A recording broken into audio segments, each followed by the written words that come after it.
नमस्कार, मैं धीरज कुमार, आप तक सच न्यूज। एक मामला रामकृष्णा नगर थाना के अंतर्गत खेमनी चक मोहल्ले वार्ड नंबर 44 एक मामला है। बीते सोमवार के दिन तारीख 10/7/2023 समय 8 बजे मॉर्निंग एक बच्चे की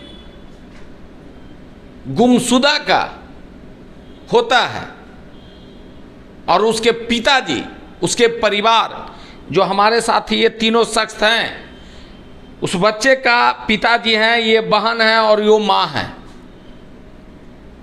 दिन भर लगातार खोजने के बाद सोमवार के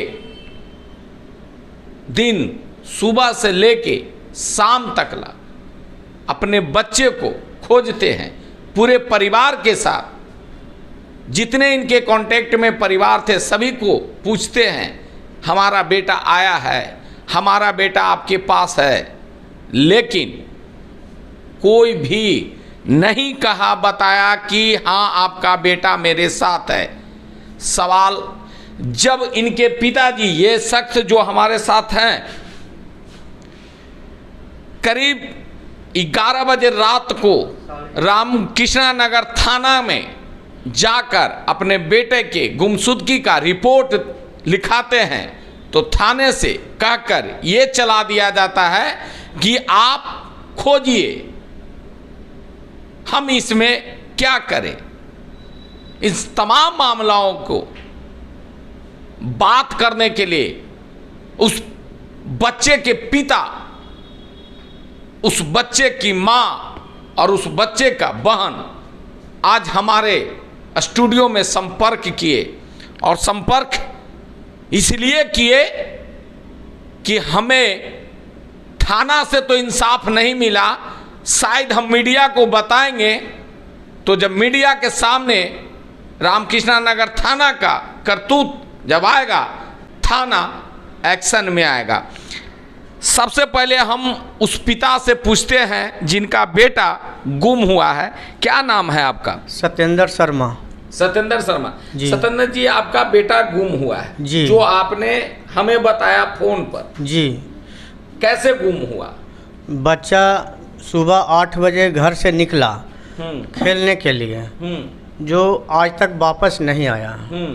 हमने पागल की तरह पूरा खोजा, छान मारा, लेकिन बच्चा नहीं मिला। पूरे परिवार से हमने खोजा, उसके दोस्तों से हमने पता लगाया, लेकिन कहीं पता नहीं चला। थक हार कर हमने 11:30 बजे रात में रामकृष्णा नगर थाना में गए। वहाँ जाने के बाद जब हमने प्रस्ताव रखा कि मेरा बउआ खो गया है, उसको कानूनी रूप से खोजने का काम करें, तो बोले कि आप अपने बच्चे को अपने स्वयं खोजिए। ये कौन बात बोले? ये बोले जो वहाँ के स्टाफ मतलब पदाधिकारी हैं, वो बोले कि अपने से खोजिए, अपने से खोजिए। और उन्होंने एक छोटा सा कागज़ पे लिख लिए और बोले कि एगो फ़ोटो हमको दे दीजिए, और इतना कह करके हमको चला दिया गया। फिर जब हम सुबह मिलने के लिए गए तो सुबह में भी यही बात दोहरा करके हमको चला दिया गया। फिर हम दोपहर में गए तो दोपहर में भी यही बात कह के हमको चला दिया गया। फिर जो है हम बुध को गए, तब जाके थाना प्रभारी जी बोले कि आपको FIR दर्ज करवाना होगा। 2 दिन के बाद थाना प्रभारी कहते हैं कि आपको FIR दर्ज होगा। जी।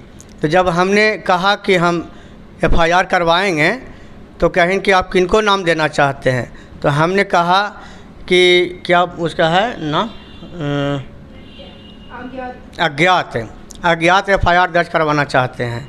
तो अज्ञात FIR दर्ज हो गया, रिसीविंग भी मिला, लेकिन आज तक उसका कोई कार्रवाई नहीं हुआ। थाना प्रशासन हमारे घर पर हमसे कुछ पूछने तक भी नहीं आए कि आपका बच्चा मिला या नहीं मिला। अभी तक थाना आपसे कांटेक्ट नहीं किया? नहीं, अभी तक कोई कांटेक्ट नहीं किया। हम परेशान हैं, तरीके से खोजे। हम अभी तक खोज रहे हैं, परेशान हो रहे हैं, थक हार रहे हैं, लेकिन हमको कहीं से कोई न्याय नहीं मिल रहा है। तो क्या लग रहा है कि थाना वाला नहीं, थाना से हमको न्याय नहीं दिख रहा है, क्योंकि वो बहरा सांप की तरह सोया हुआ है। हमको थाना से कोई न्याय का उम्मीद नहीं दिख रहा है। ये रामकृष्ण नगर थाना बहरा सांप बना हुआ है, हमारी बात को नहीं सुन रहा है। हमको न्याय चाहिए। तो ये पिता का दर्द सुन रहे थे। इनके बच्चे गुम होते हैं, वो करीब 10 साल का बच्चा है और वो बच्चा गुम हो जाता है, लेकिन आज तकला रामकृष्ण नगर थाना के कोई भी पदाधिकारी या थाना के कोई भी सिपाही, एसआई, कोई भी कांटेक्ट इस परिवार से करने की कोशिश नहीं किए। एफआईआर हुआ कि नहीं हुआ ये तो जांच की विषय है, लेकिन आज पूरे 4 दिन बीत चुके हैं। आज 14 तारीख है, 10 तारीख को बच्चा गुम हुआ है, लेकिन आज तकला थाना प्रभारी के तरफ से कोई कांटेक्ट नहीं। हमारे साथ उस बच्चे की माँ भी हैं, उनसे हम क्या पूछे, लेकिन उनसे हम पूछते हैं कि क्या आपको लग रहा है, क्या लग रहा है आपको? हमको लग रहा है कि हमको बच्चा नहीं मिलेगा।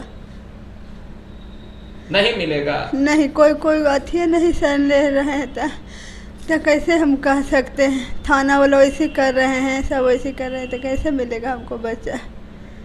क्या आप कहना चाहते हैं पदाधिकारी से? हमको कहना है कि हमको बच्चा के खोज के ला दीजिए, हमको बच्चा के खोज के ला दीजिए बस। आप ठीक हैं? बखारी है जो जाते ले थे बैठो। अच्छा, आप बैठ जाइए, जाके आप बैठ जाइए, आप बैठ जाइए। माँ का दर्द बताने से भी लाचार माँ है। अन्न पानी माँ छोड़ चुकी है बेटे की गम में कि हमारा बेटा कब आएगा। बहुत बड़े सवाल हैं कि रामकृष्ण नगर थाना के करतूत इसी प्रकार है कि अगर रामकृष्ण नगर थाना में कोई भी कंप्लेन दर्ज करने जाते तो सबसे पहले कंप्लेन लिया नहीं जाता है, और जब ले लिया जाता है तो सांप की तरह आंख मूंद के सो जाते हैं। क्यों? कि आगे कोई पूछने वाला नहीं है। क्या लग रहा है बाबू, तुम्हारा भाई गुम हुआ है, क्या भाई का एक्टिविटी था? कुछ भाई के बारे में जानते थे, बताओ। भाई मेरा अच्छा था, मतलब पढ़ने लिखने में भी, सारी चीज़ें में, सारी एक्टिविटी में अच्छा था, और स्कूल में भी पढ़ाई में अच्छा है। लेकिन उस दिन कहाँ गया, कैसे गया, पता नहीं चला। और मतलब थाना के जो लोग हैं, मतलब पुलिस, पता नहीं पद पे बैठ के क्या कर रहे हैं। जब हम लोग के लिए कोई काम ही नहीं कर सकते तो फिर उस पद पे बैठने का ज़रूरत क्या है? उस पद पे मतलब कि त्यागपत्र देना चाहिए उनको, ऐसे ऐसे लोगों को। तो क्या लग रहा है कि तुम्हारा भाई मिल पाएगा या नहीं मिल पाएगा? आज तक तो नहीं लगता कि ये लोग मेरे भाई को खोज के दे देंगे। अच्छा, नहीं लग रहा है? नहीं, इन लोग बस ऐसे ही घूस के लिए बैठे रहते हैं कुर्सी पे। यानी कि थाना वाला कोई काम नहीं कर रहे हैं? जी नहीं, बिल्कुल नहीं, 1% भी नहीं। एक बहन का दर्द था वो अपने भाई के लिए कि आज से कुछ दिन बाद जो हम हाथ पर, कलाई पर राखी बांधा करते थे, वो कलाई किसका होगा? मेरा भाई का कलाई कब आएगा तो हम उस पर राखी बांधेंगे। सावन का महीना है। एक बहन का दर्द यही बयां कर रही थी कि रामकृष्ण नगर थाना के कोई भी पदाधिकारी सुनने को तैयार नहीं है। इन तमाम सवालों को रामकृष्ण नगर थाना पर सवाल खड़ा करता है कि क्या गुमशुदा होने के बाद भी रामकृष्ण नगर थाना ने कोई एक्शन क्यों नहीं ले रहा है? क्या सवाल है सर? मैं आपसे पूछना चाहता हूं, आप किस लिए थाना में बैठे हैं? थाना सिर्फ जनता की, पब्लिक की समस्या के लिए है, मलाई खाने के लिए नहीं है थाना। अगर इस पर सवाल करते हैं तो लोग कहते हैं कि मीडिया गलत ही सवाल उठाता है। अगर इस प्रकार से क्या आपको थाना में कौन पदाधिकारी ऐसे थे जो आपको वहाँ से कहकर भेज दिए कि आप अपने तरीके से खोजिए और पता कीजिए? मैं उनका नाम तो याद नहीं है, लेकिन चेहरा से मैं पहचानता हूँ। अच्छा, नाम याद नहीं है हमको, लेकिन चेहरा से पहचानता हूँ। मेरे पास उनका तस्वीर भी है। अच्छा, आपके पास तस्वीर है जी। सिपाही का? जी। जो बोले कि आप अपने खोजिए, हम इसमें क्या करें? जी। क्या वो बोले थे? वो बोले कि आप अपने पूरे परिवार और अपने बच्चे का दोस्त लोगों से पूछिए, खोजिए, ढूंढिए, और इतना कह करके हमको चला दिया गया। अच्छा, आपको किसी से दुश्मनी भी था? हाँ, पूर्व में झूठा केस में हमारा भाभी हमको फंसाने का काम किया, हमारे पूरे घर के परिवार को फंसाने का काम किया। भाभी को एक सुमन नाम का आदमी से नाजायज़ संबंध है, उसी के इशारे पे भाभी जो है हमारा भाई को हत्या करवा दिया और उसके बाद मेरे घर के पूरे सदस्य को फंसा दिया। बाद में हम न्यायालय द्वारा बाइज्जत बरी हो गए। फिर वर्ष 19 में जो है अक्टूबर माह में भाभी आई और कही कि हमको 3 लाख रुपया दो बेटी के शादी के लिए। हमारे पास पैसा नहीं था। हमने कहा कि यथाशक्ति वैसा भक्ति, जितना हमसे बनेगा हेल्प करेंगे। वो कहे कि नहीं, हमको 3 लाख दो, अन्यथा हम झूठा केस में फंसा देंगे और नहीं तो पूरे परिवार को मरवा देंगे। ये आपके कौन बोले? भौजाई? भौजाई बोली कि पूरे परिवार को मरवा देंगे? हाँ। ये कब बोले? ये वर्ष 19 में बोले थे। अच्छा, 2019 में? जी, अक्टूबर माह में। तो क्या शक किसी पर लग रहा है? हमको ऐसा लग रहा है कि मेरा भाभी का हाथ हो सकता है। अच्छा, हो सकता है। जी। कहाँ आपकी भाभी रहती कहाँ है? वो मायके में रहती है, कंगड़ प्रखंड है, उसी में उस्मानपुर नाम का एक गांव है। अच्छा, एकंगर सराय के उस्मानपुर गांव है? जी। एकंगर नालंदा में? नालंदा जिला। क्या बाबू लग रहा है पापा जो बोले, क्या चाची ऐसा किए हैं? जी, वो 100% कर सकती है, हमें उन पे विश्वास है कि वो ऐसा ही कर सकती है, क्योंकि वो ऐसे ही मतलब है, वो इसी नेचर की है, मतलब वो किसी की नहीं हो सकती, कभी नहीं।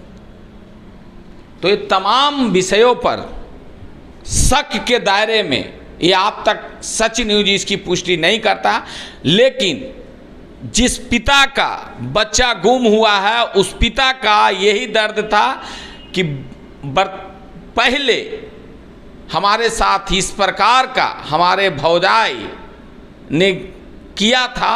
हो सकता है को पैसा के खातिर हमारे बच्चे को किडनैप कर सकते हैं। ये बड़ी सबसे बड़ी सवाल है।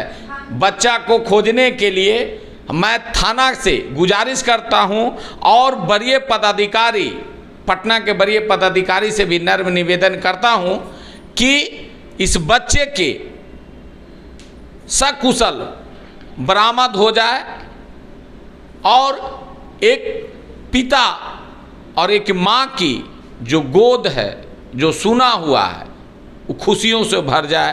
मैं धीरज कुमार, आप तक सच न्यूज।